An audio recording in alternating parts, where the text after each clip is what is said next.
तर आज आमच्या इकडं पावसाचं वातावरण चांगलं नाही आहे, म्हणजे पाऊस पडतोय आणि मी कपडेसुद्धा अर्ध्यातच काढून आणले, कारण पाऊस पडतो म्हणून. आत्ता काढून आणले, परत टाकायचेच वाळत, पण आता मी बाहेर नाही टाकणार, आता वारं सुटले. आणि चला मी तुम्हाला मी लावलेलं एक झाड दाखवते.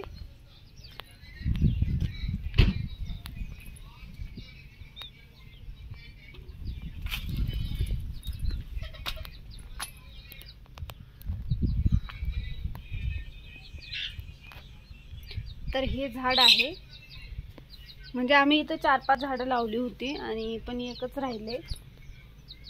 तर ते हे झाड आहे जास्वंदीचं, आणि आता ह्या झाडाला चांगलं फुटलंय ते, आणि याला फुलं पण आलेत. तर ह्या झाडाचं पण एक महत्त्व आहे, ते मी तुम्हाला सांगते. म्हणजे जास्वंद पण असतं, आणि जास्वंद दुसऱ्या कलरची पण असते, लाल, गुलाबी. तर सगळ्यात जास्त जास्वंद जर आपण 7 कलर असतात, म्हणजे म्हणतात जास्वंदीमध्ये सगळे कलर येतात.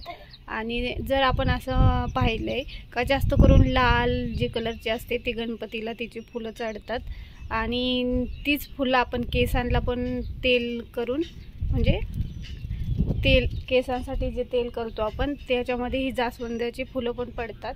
आणि ह्या सफेद जास्वंदीचं मला तुम्हाला सांगायचं म्हणजे खरं तर ह्या सफेद जास्वंदीचं असं आहे महत्त्व.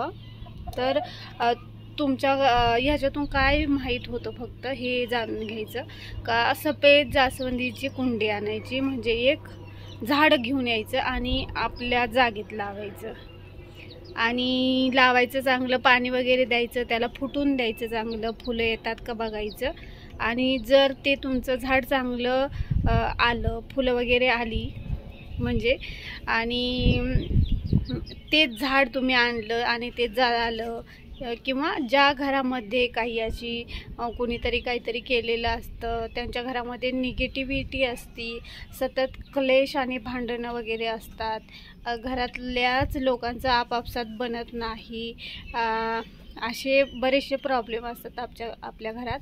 तर त्या घरातलं हेच सफेद जास्वंदीचं झाड सुकून जातं, म्हणजे ते येणारच नाही.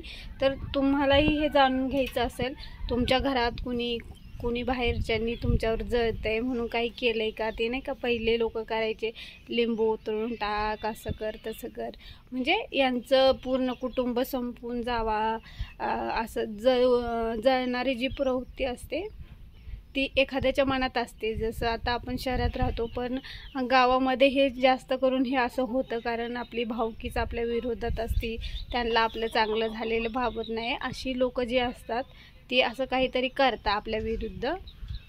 आणि मग जर तुम्हाला हे जाणून घ्यायचं आहे आपल्या घरात सतत का भांडणं होतात, का आपलं पटत नाही, का आजारपण येतं आपल्या घरात, का निगेटिव्हिटी आहे का आपल्या घरात, तर हे असं जास्वंदीचं रोपटं घेऊन यायचं छोटंसं, 10-20 रुपयाचं असं, आणि ते लावून बघायचं. आता आमच्या घरात आम्ही लावलं आहे, हे फुललं, चांगलं फुटलं आहे, तर आमच्या घरामध्ये निगेटिव्हिटी नाही.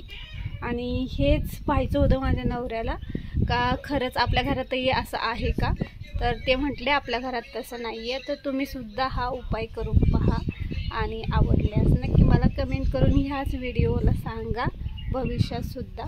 तर आशा करते तुम्हाला आजचं हे मी सांगितलेलं आवडलं असेल.